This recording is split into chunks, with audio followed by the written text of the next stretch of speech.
Bien, muchas gracias. En esta noche les damos la bienvenida a un espacio que hemos habilitado en Prometa, estilo entrevista que llamamos un podcast. Mi nombre es Alexander Cabezas, funcionario de Prometa. Prometa es una plataforma, una institución que brinda carreras a nivel de maestría, a nivel de certificado, diplomado en Biblia, liderazgo, estudios contextuales, consejería, misiones, niñez, entre otras.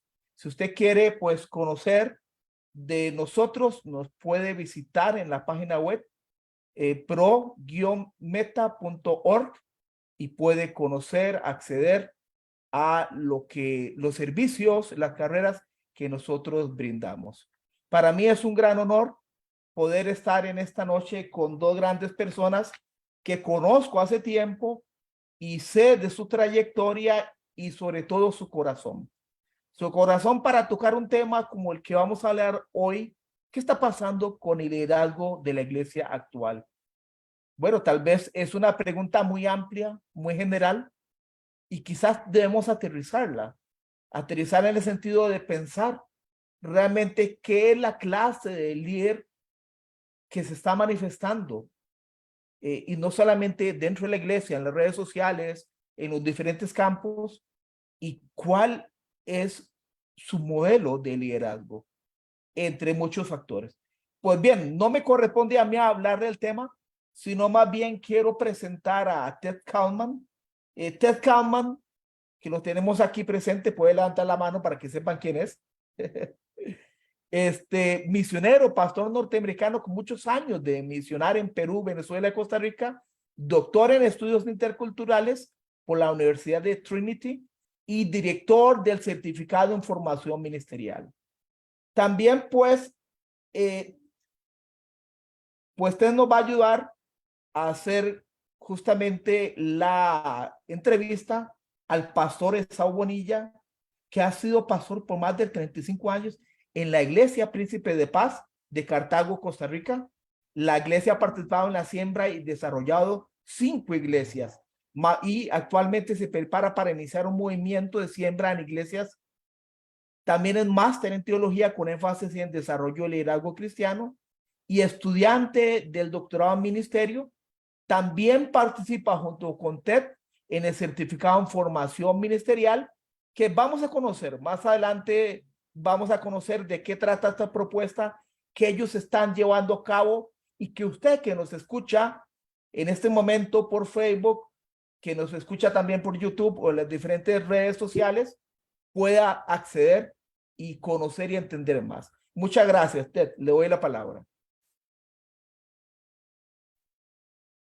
Muy buenas noches a todos y bienvenidos a esta conversación.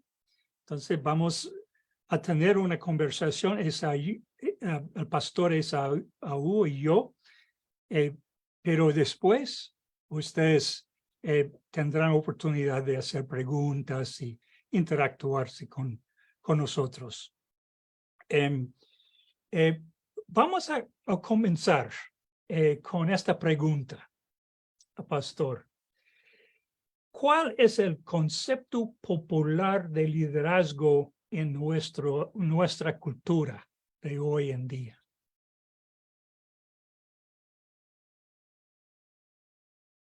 Muchas gracias, don Ted. Alexander, también gracias por la pregunta. Y bueno, hermanos, un saludo cordial para todas las personas que nos están siguiendo también en la plataforma de Facebook, que ya tenemos bastantes personas ahí involucradas, así como en esta plataforma de Zoom. Es una pregunta interesante, hermanos, porque realmente debemos de afirmar que el liderazgo es un concepto muy general, como lo afirmó Alexander. Sin embargo, debemos de hablar del liderazgo que nos interesa a nosotros es el liderazgo cristiano. Ahora, hay similitudes entre el liderazgo que se desarrolla en la cultura popular y el liderazgo que se desarrolla en la iglesia. Hay algunas similitudes, sin embargo, hay más diferencias que similitudes. ¿Por qué? Básicamente porque el liderazgo cristiano está enfocado en guiar, acompañar y potenciar al pueblo de Dios hacia los propósitos de Dios. Sin embargo, el liderazgo que no es cristiano simplemente tiene como fin organizar, planificar, administrar, dirigir, y en algunos casos ese tipo de liderazgo se convierte más en un proceso administrativo que realmente en un proceso de identificación con las personas a quien se lidera. Pero en el liderazgo cristiano encontramos una diferencia. Básicamente, el trabajo que desarrolla el líder cristiano está fundamentado no solamente en el llamado de Dios, sino que también tiene como fundamento las capacidades que Dios le da al líder para guiar al pueblo de Dios hacia los propósitos de Dios. Y aquí encontramos entonces una serie de capacidades que el líder tiene, que Dios le ha dado, pero también que debe de desarrollar en el proceso de cumplir su llamado. El llamado de potenciar al pueblo de Dios y que el pueblo de Dios pueda alcanzar un potencial en la misión, en el trabajo conjunto, en la sinergia entre los dones y en las capacidades que se tienen. Bueno, no, entonces no es una cuestión muy sencilla. No. ¿No? Literalmente, hermano, el liderazgo es algo difícil, ¿verdad? Mucho se ha escrito, hay cientos de libros acerca del liderazgo, cientos de enfoques. Se han descrito el liderazgo desde diferentes enfoques, un enfoque cultural, un enfoque sociológico, etcétera. Pero el liderazgo en sí, hermano, sigue siendo una ciencia por desarrollar, no es una ciencia totalmente desarrollada. Sin embargo, cuando nos acercamos a la Biblia nos presenta principios que deben de tener aquellos que están al frente del pueblo de Dios. Y yo creo que ahí es donde se marca la diferencia entre un líder cristiano y una persona que también puede ser un líder, pero que no es cristiano.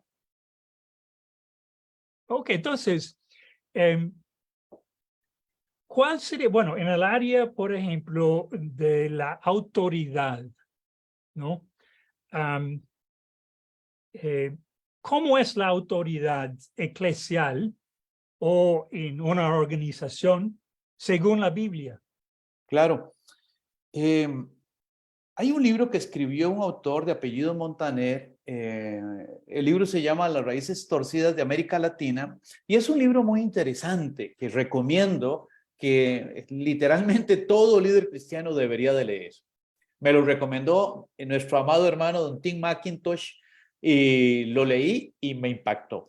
Una de las cosas que presenta Montaner en su libro es que el líder debe de entender que el pueblo a quien dirige no es de su pertenencia, sino que le pertenece a Dios. Y el líder entonces está en una posición no para tomar gobierno, poder y control sobre el pueblo, sino para influenciar al pueblo hacia los propósitos de Dios. Montaner habla de que el líder cristiano tiene autoridad para ejercer su función desde dos realidades. Montaner habla de una autoridad descendente y una autoridad ascendente. Cuando hablamos de la autoridad descendente, Montaner afirma que es la autoridad que Dios te da en el llamado a estar al frente del pueblo de Dios, a guiar al pueblo de Dios, a potenciar al pueblo de Dios. Dios capacita al líder y lo unge de autoridad espiritual. De manera que la autoridad que tiene el líder no es una autoridad que provenga del cargo, ni que provenga de la posición, sino que es una autoridad dada por Dios en primera instancia. En segundo lugar, Montaner dice que el líder, habiendo recibido esa autoridad descendente, necesita ser confirmado por la comunidad, la congregación o el grupo de personas que va a dirigir, y necesita tener poder o capacidad o autoridad moral para que el pueblo reconozca en ese líder que tiene la capacidad de guiarlos, pero también que el líder puede influir en ellos de manera positiva y guiarlos hacia los propósitos de Dios. Si el pueblo no reconoce la autoridad que tiene el líder, difícilmente lo va a seguir. Hay muchas personas que se autoproclaman líder, y tienen problemas en la iglesia a la hora de dirigir. Hay personas que son nombradas por amistad en el liderazgo y tienen problemas a la hora de dirigir porque la iglesia no solamente reconoce el cargo o la función de la persona, sino que la iglesia reconoce si esa persona ha estado entre ellos, si esa persona ha trabajado en medio de ellos, si esa persona conoce las necesidades que tiene la iglesia y hacia dónde la iglesia quiere ir. Y aquí es donde el líder debe de entender que su función, sí, es guiar a la iglesia. Y me acuerdo de la definición de nuestro querido hermano don Guillermo Brown, que él decía que un líder es el que la persona a quien otros siguen. Sí, siguen si están conscientes de que el líder tiene la autoridad moral, ¿verdad? Y Pablo habla de esa autoridad moral interesantemente en 1 de Timoteo 3, del 1 en adelante, ¿verdad? Que no se ha dado al vino, que tenga sus hijos en sujeción, casado una vez, que no sea pendenciero, etcétera, etcétera, que sea un hombre que de verdad se vea o una mujer que de verdad se vea que ha tenido un encuentro con el Señor Jesucristo. Y entonces la iglesia o el pueblo o el grupo que el líder lidera confía en ese líder y le da autoridad para que el líder siga dirigiendo. Uno de los grandes problemas que tiene la iglesia en este momento es que los líderes piensan o creen que la autoridad que ellos tienen es la que devenga del cargo o la que devenga solamente de sus conocimientos. Pero yo creo que la autoridad del líder siempre va a pasar por el filtro de la congregación o de la comunidad, porque realmente quien le da esa autoridad, quien le da esa confianza, quien le da esa posibilidad de guiar es la misma congregación, es la comunidad. Y aquí entonces encontramos una realidad que a veces no se enseña o se predica. Hermanos, que cuando Jesús dijo en San Mateo 28, toda autoridad me ha sido dada, esa autoridad espiritual está sobre la iglesia. Y la iglesia es quien nombra a los líderes, quien reconoce a los líderes y quien acompaña a los líderes. El líder entonces está al frente para guiar, para coordinar, para dirigir, para potenciar, para formar. Recuerdo el pasaje de Efesios capítulo 4, que Dios asignó o designó más bien apóstoles, profetas, maestros, evangelistas y pastores con el propósito de capacitar a los santos para la obra del ministerio. Entonces, esa es la función del líder. El líder tiene autoridad, una autoridad delegada de Dios, pero también una autoridad reconocida por la iglesia. Una autoridad que viene del llamado de Dios, pero también una autoridad que se ha ganado trabajando por la comunidad donde el líder desarrolla sus funciones y que la gente puede confiar en él porque sabe que es una persona íntegra, que lo que dice ser es. Wow, qué diferente es esta visión que la visión de muchos pastores, ¿verdad? Porque Sí. hay muchas iglesias en que el pastor o los pastores piensan que su autoridad viene solamente de Dios a sí mismo, ¿no? A uno mismo, como el pastor. Y la iglesia no es la autoridad, sino sujeta, o debe ser sujeta a su, bueno, lo que manda, ¿no? Es una, bueno, la realidad que tenemos en muchas iglesias es diferente, ¿verdad? Claro, y creo que eso es uno de los grandes problemas que está afectando a muchas iglesias. Decir todas sería engañarnos o mentir, no, pero sí a muchas iglesias. Entender, hermanos, de que la autoridad no es poder de mando, y aquí es donde debemos de cambiar nuestra conceptualización del término. Autoridad es influencia, influencia. Varios de los escritores más destacados sobre el tema de liderazgo hablan de autoridad en términos de influencia. Es la capacidad que tiene el líder de influir en el grupo, en la iglesia, en la comunidad, para guiar a esa comunidad, a ese grupo, a esa iglesia hacia objetivos concretos y claros. De ahí es donde viene la autoridad que tiene el líder. ¿Pero quién le está dando la autoridad? Bueno, sí, reconocemos que hay una autoridad espiritual que viene de parte de Dios, pero si esa autoridad espiritual no es confirmada por la iglesia, hermano, es muy difícil. Ahí es donde yo encuentro en mi experiencia como pastor muchos pastores frustrados que a veces son nombrados en una iglesia donde ni siquiera la iglesia los conoce a ellos, no saben quiénes son y llegan, con todo respeto, porque la denominación los manda ahí.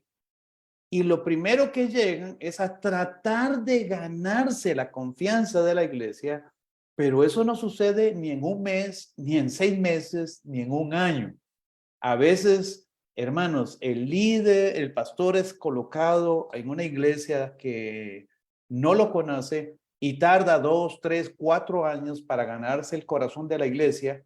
Y cuando ya la iglesia está confiando en él, viene la denominación y se lo vuelve a llevar para otra comunidad.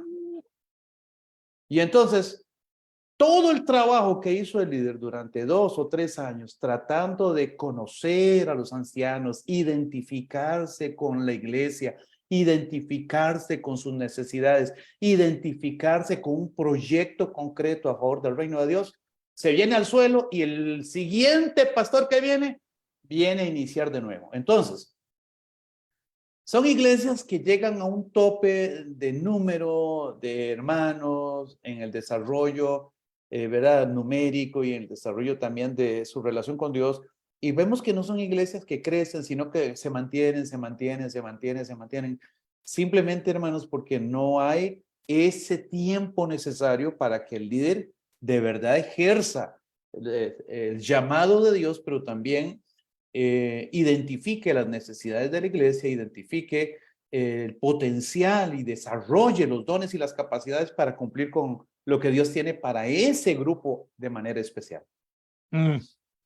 Hablemos más de la confianza. Claro. ¿Cómo se puede, cómo un pastor puede fomentar la confianza entre, digamos, el cuerpo de líderes dentro de la iglesia? Claro, hermano. Yo creo que todo comienza con las relaciones. Tenemos una tendencia actualmente donde el pastor más bien está alejado de los otros líderes y de la iglesia en general. Inclusive, en algunas ocasiones, el pastor entra por una puerta donde la iglesia no lo pueda ni saludar ni tocar.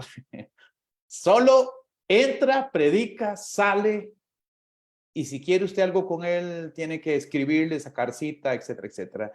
Hermano, es muy difícil que un pastor en estas condiciones pueda desarrollar un genuino liderazgo o formar un equipo de trabajo.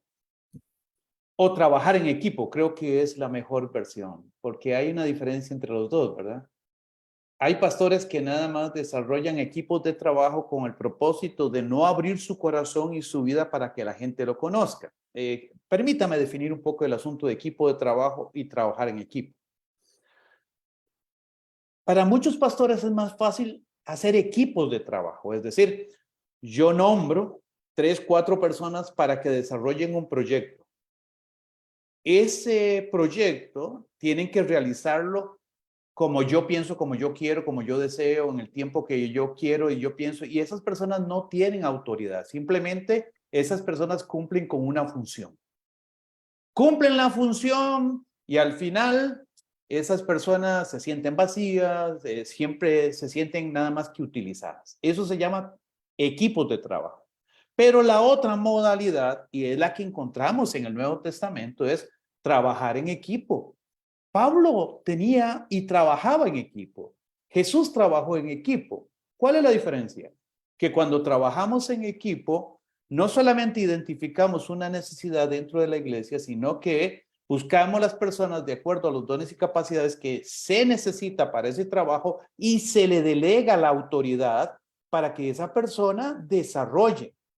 En términos de administración, se dice que la función o la autoridad o el nivel de autoridad para estas personas es hacer e informar.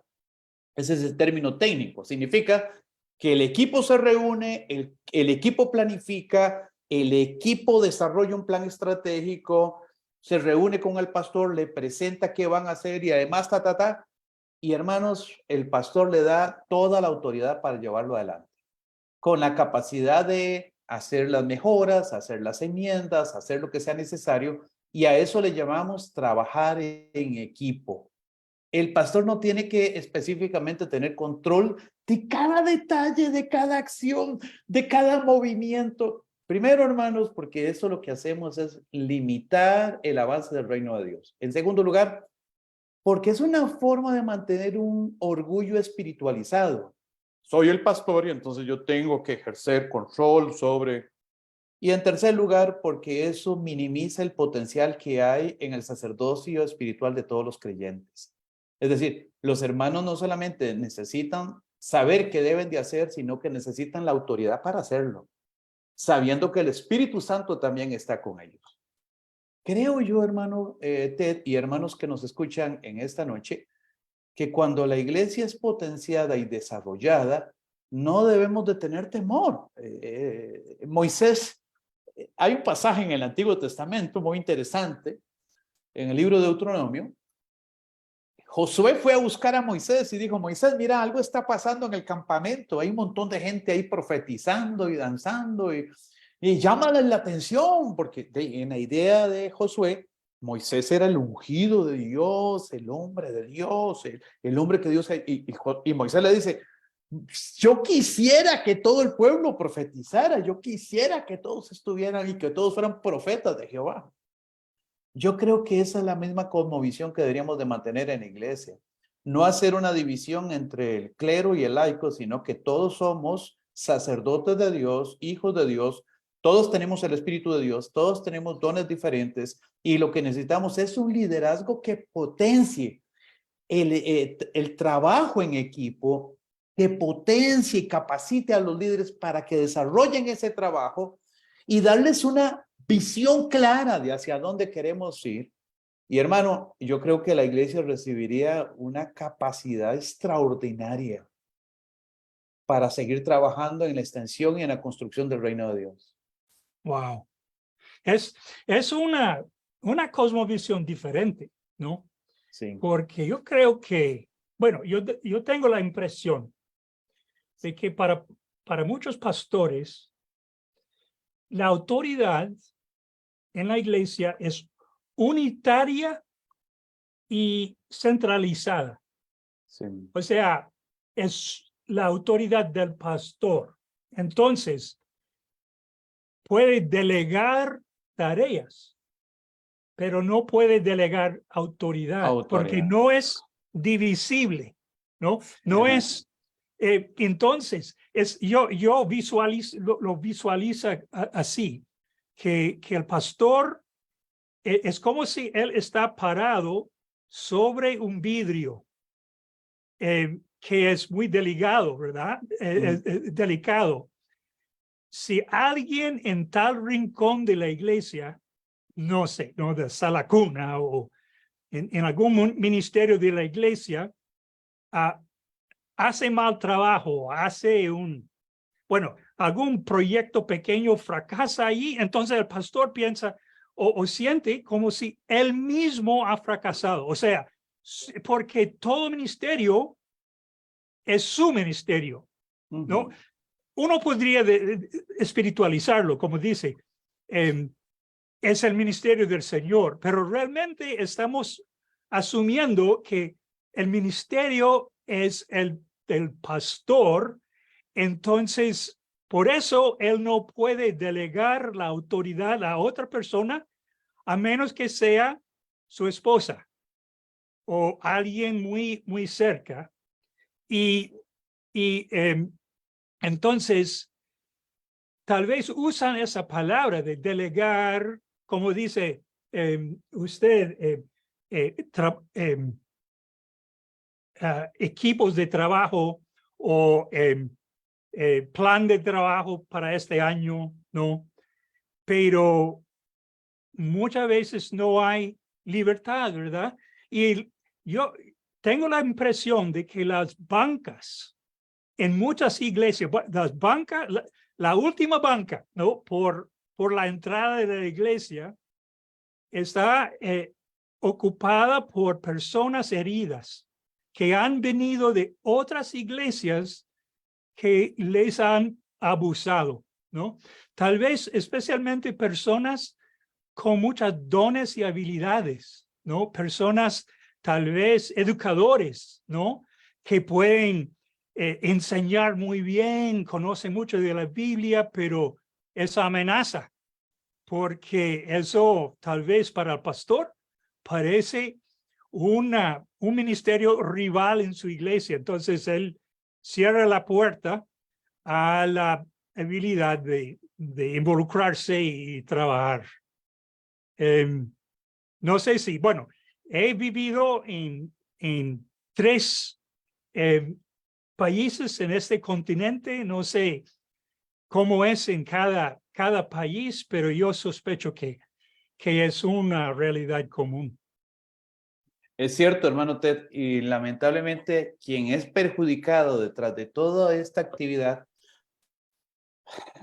de este falso concepto de lo que es el liderazgo, quien se daña es el cuerpo de Cristo. Conozco muchas personas heridas por liderazgos abusivos. Ahora, hablamos de un liderazgo abusivo cuando el líder piensa que es el dueño de las personas, cuando el líder piensa que es el dueño de la iglesia. Ahora, tal vez no lo diga y diga, la iglesia es del Señor. Sí, pero hay gente que dice, la iglesia es del Señor y ellos actúan, hermanos, como tiranos dentro de la iglesia. Inclusive, conozco casos donde el pastor es el que da la palabra última si usted tiene que casarse con una determinada señorita. El pastor es el que da la palabra última si usted tiene que hacer una compra o una venta. El pastor es el que autoriza si puedes viajar o no puedes viajar. Es decir, llega a un nivel de control que se convierte en abuso espiritual. Y hay gente sincera que cree que eso es autoridad espiritual. No, eso no es autoridad, hermano Ted y demás hermanos. Eso es abuso espiritual, abuso espiritual. Como líderes cristianos sabemos que las personas le pertenecen a Dios y quien hace la obra en las personas es el Espíritu Santo. Usted y yo como líderes lo que debemos de hacer es formar, capacitar, potenciar, ayudar, asesorar, presentar la verdad de Dios, pero cada persona tiene que aprender a tomar sus propias decisiones y creo que parte de lo que estamos trabajando últimamente en la comunidad, en la congregación donde soy pastor, que cada persona entienda que él es un hijo de Dios y por ser hijo de Dios es la iglesia de Dios. Y por ser iglesia y por ser pueblo y es un sacerdote de Dios llamado a trabajar para el Señor, sin que tenga nadie que lo vigile, sin que tenga nadie que esté encima de él viendo a ver si hizo o no hizo, no, sino que él de manera automotivada entienda que todo lo que hace debe de hacerlo como para el Señor. Si el líder ve en otra persona competencia, yo creo que el líder no está seguro de su llamado. Cuando el líder tiene, en cada momento está diciendo, es que yo soy el pastor y como soy el pastor las cosas se hacen así, es una evidencia de que hay una debilidad, hermanos, en su llamado o una debilidad en el concepto que tiene acerca del líder. Un verdadero líder no tiene que estar repitiendo que es el líder. La gente sabe que es el líder. La gente sabe que es el pastor.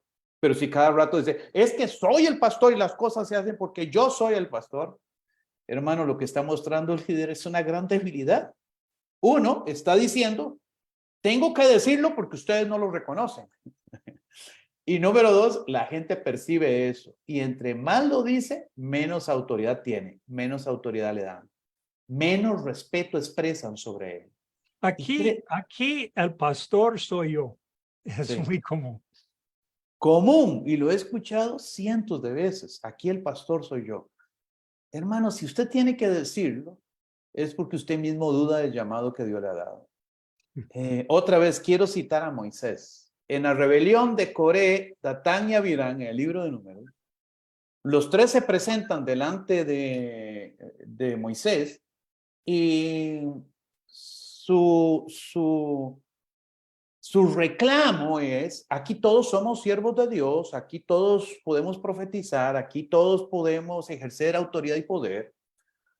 Y dice que Moisés, frente a su reclamo, dice que se inclinó, adoró al Señor, luego se levantó y dijo, mañana el Señor mostrará quién es ungido. Esa acción de Moisés me llama poderosamente la atención. Si vemos a Moisés en el capítulo 3, el capítulo 2 y 3 del libro de Éxodo, vemos a un hombre tímido, un hombre indeciso, un hombre que coloca un montón de justificaciones para no ir a cumplir el llamado de Dios. Pero si lo vemos ahora en el libro de Números, en esta particular narración, vemos a un hombre seguro, a un hombre confiado y a un hombre que sabe que su autoridad no proviene del cargo ni de la función, sino que esa autoridad proviene de Dios. Y él no tenía que pelear nada. Hermano, cuando sabemos que no tenemos, que no hay nada, ¿por qué? Que no tenemos nada que defender, no hay motivos entonces por qué pelear. Eso lo decía nuestro querido hermano Don Tim Addington, ¿verdad? Cuando no tenemos nada que defender, no hay motivo por qué pelear. ¿Y qué voy a defender? Si el liderazgo me lo dio el Señor, si el llamado me lo dio el Señor, ¿por qué pelear yo? El Señor va a pelear por mí. El Señor va a manifestar quién es el ungido del Señor. Yo no tengo que estar diciendo, yo soy el líder, yo soy el pastor, aquí las cosas se hacen. No, hermano. Si la gente no reconoce en usted el llamado y el liderazgo que tiene, realmente usted no es líder de esa gente. ¿Cómo encontramos buenos candidatos para liderazgo en la iglesia? Excelente. Yo creo que, creo que aquí hay que tocar el tema de si el líder nace o el líder se hace. Siempre he creído que es una combinación. O sea, las personas nacen con algunas capacidades, tienen algunas habilidades, pero eso no es suficiente, hay que desarrollarlas. Y yo creo que si nosotros queremos un liderazgo comprometido, eficiente y eficaz, debemos de capacitarlo, debemos dedicar tiempo para entrenarlo. Algo me llama la atención del ministerio de Jesús, que Jesús lo seguían grandes multitudes, pero Jesús dedicó más tiempo para preparar, capacitar y entrenar a sus discípulos que el tiempo que le dedicó a las multitudes.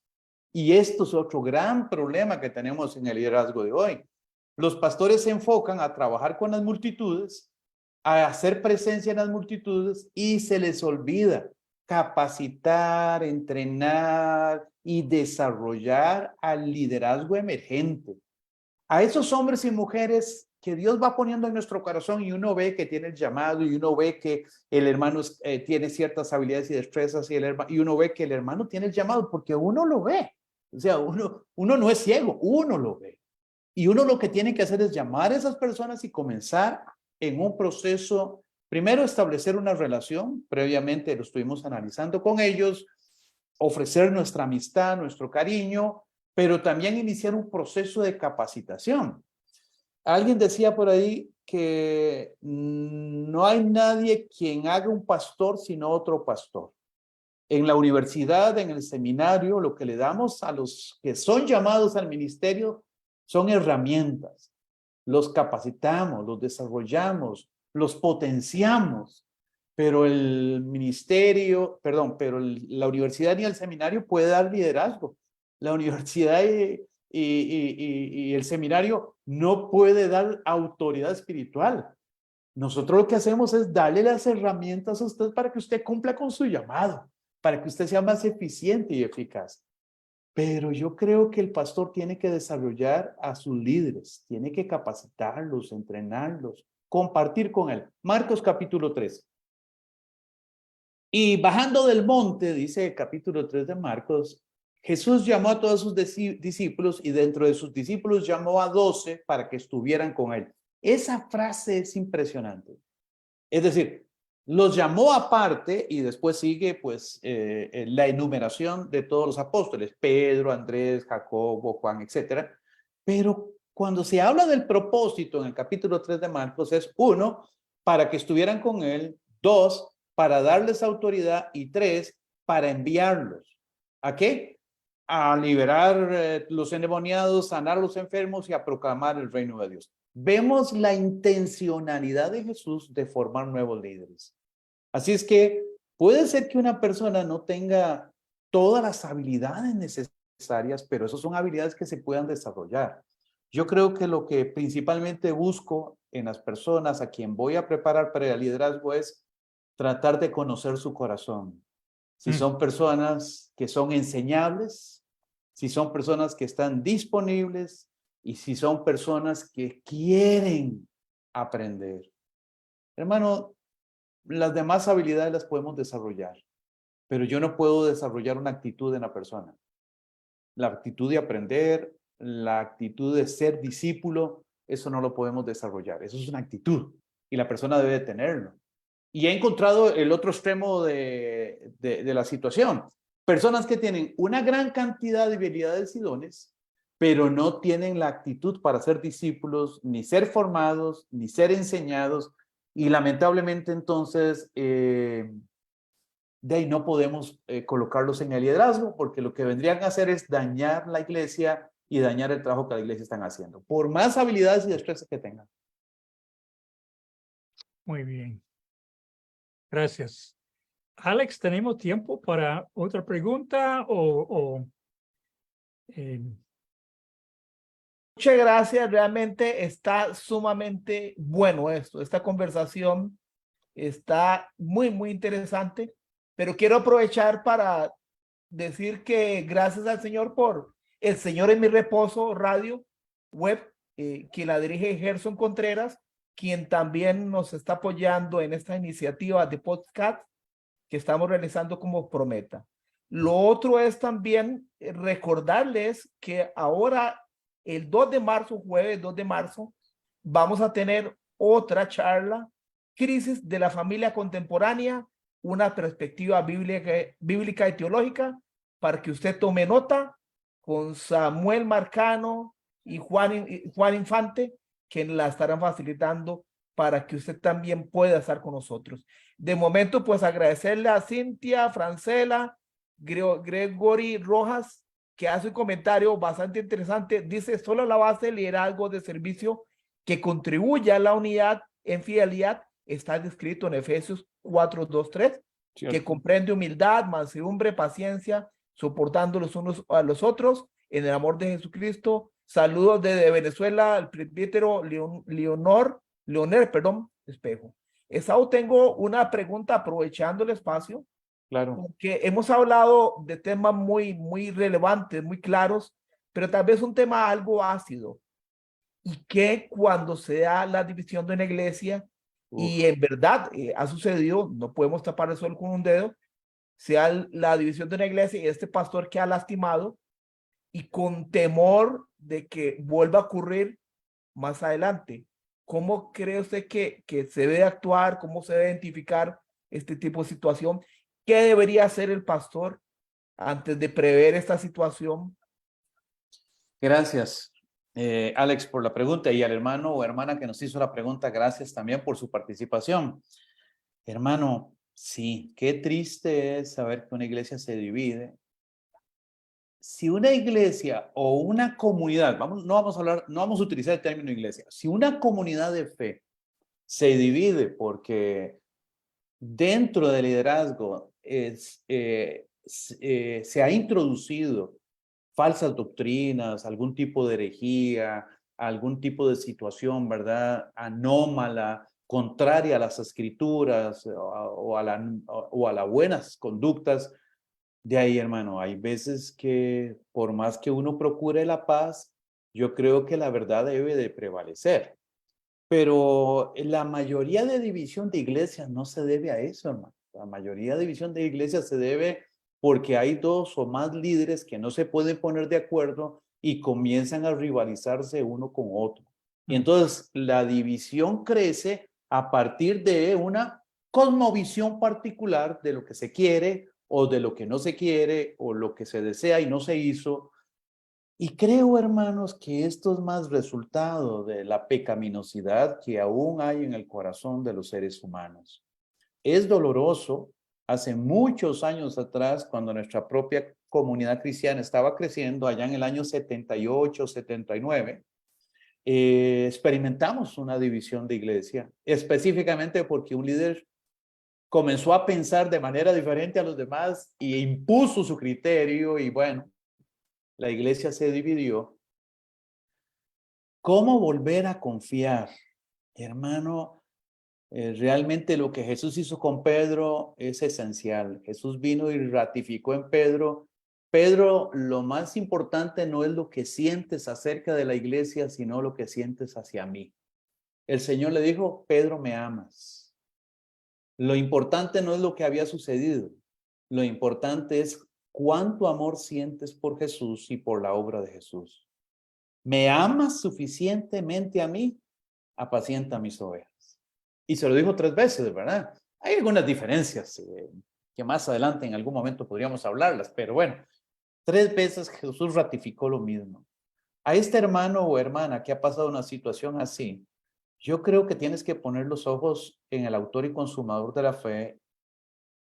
Una división es dolorosa, sobre todo cuando uno ha trabajado con sinceridad por muchos años, con gente que uno creía que realmente estaba a nuestro lado, pero quizás en algún momento, hermano, tal vez nuestro propio corazón nos engañó y nos paramos sobre un punto medular donde no fuimos flexibles. Ahora, insisto, si es que tiene que ver con un elemento doctrinal, alguien comenzó a predicar que Jesús no es Dios, y ahí sí, hermano, ahí hay que sostener la verdad por sobre la unidad. Pero si es un elemento de carácter, si es un elemento de proyectos o de esto, la Biblia nos llama a considerar primero al hermano y su situación antes de considerar la nuestra y luchar por todos los medios para que no haya una división del cuerpo de Cristo, ¿verdad? Esto fomenta críticas, murmuraciones, esto fomenta resentimiento en la iglesia. ¿Y cuántos hermanos están fuera de la iglesia, de la comunión de la iglesia, porque por el resentimiento de una división? Más bien yo le invito al hermano y le hago esta pregunta: ¿cuánto amas a Jesús? Hermano, si tú amas a Jesús, confía en Él y vuelve a empezar de nuevo. Dios es un Dios de nuevos comienzos. Cuando pasó lo de Noé, hubo un nuevo comienzo. Cuando lo pasó lo de la Torre de Babel, hubo un nuevo comienzo. Cuando pasó lo de Salomón y la destrucción del reino, pues siempre hubo un nuevo comienzo. Hermano, uno tiene que aprender de sus errores. Jorge de Santayana, un filósofo canadiense español, decía que el que no aprende de su historia está condenado a volverlo a vivir. Aprendamos qué fue lo que pasó, por qué sucedió, y una vez que identificamos esos 2 elementos, estamos listos para seguir adelante. Perfecto. Esaú, estamos ya llegando casi en la parte final, también a Ted. No antes, pues nuevamente agradecer a todos los que han logrado estar conectados. Dice Adrián Saavedra, es importante el modelaje y el involucramiento humilde. Nacimos para servir y no para ser servidos. Bien, ¿dónde podemos aprender más sobre estos temas de liderazgo, de estos temas que se han estado conversando tan importantes y que son como una abrebocas a todo lo que hay que explorar? Tengo entendido que en este momento Ted y Esaú están dirigiendo el certificado en desarrollo ministerial y me gustaría que tomáramos unos minutos para que nos compartieran y a la audiencia también en qué consiste. Don Ted. Perfecto. Bueno, yo conozco un lugar donde uno puede capacitarse, ¿no? Para en estos temas y mucho más, ¿verdad? El programa en formación ministerial de Prometa es un programa que prepara a los estudiantes para servir como pastores o en otros ministerios, proporcionando una base en la Biblia, la teología, el discipulado y las habilidades ministeriales. O sea, si usted es un pastor sin acceso a una educación en un buen seminario, o si usted es un líder en una iglesia y quiere capacitarse, entonces puede aprovechar el programa en formación ministerial de Prometa, porque ofrecemos cursos en línea por grupo. Entonces, ofrecemos cursos de 6 o 7 semanas, 5 veces al año, y uno puede sacar un certificado en formación ministerial. El pastor Esaú Bonilla es uno de los profesores, el doctor Mario Barbosa también, su servidor y otros, estamos aquí para servirles. Pedimos que las personas que entren tengan secundaria completa y que tengan buen testimonio y un caminar viviente con el Señor. Y además, bueno, los cursos no exigen demasiado, pero sí cuestan trabajo. Esperamos que los alumnos hagan como 4 horas de trabajo cada semana, ¿no? Inclusive, típicamente hay una reunión en línea por Zoom, pero también hay otras tareas y discusiones entre la clase. Y es muy interesante tener una clase de líderes de varios países al mismo tiempo. Entonces, buscamos 1 hora en las semanas en que todos están disponibles para platicar de nuestros hallazgos durante la semana y en preparación para las tareas de la próxima semana. Entonces, en este momento, estamos ofreciendo un curso sobre cómo enseñar y predicar, y otro curso sobre cómo interpretar los evangelios. Y esos cursos están en marcha ahora. Pero uno puede entrar en cualquier de los 5 bimestres del año. O sea, otro bimestre comienza en marzo. Entonces, ustedes pueden comenzar allí. Y ofreceremos 2 cursos en marzo. Uno que se llama Nuestro lugar en el drama de Dios en el Nuevo Testamento. Entonces, es sobre el contenido de del Nuevo Testamento y tu lugar en ese plan de Dios. Y también el otro curso que estamos ofreciendo es sobre consejería, cómo dar consejería a los hermanos en la iglesia y a otras personas. El curso se llama Llevando Cargas, conocimientos y habilidades básicas de consejería. Entonces, tenemos en Prometa un departamento excelente de expertos en la consejería. Entonces, en marzo eso, en junio vamos a ofrecer otros cursos, en agosto otros, y en octubre 6 o 7 semanas cada uno.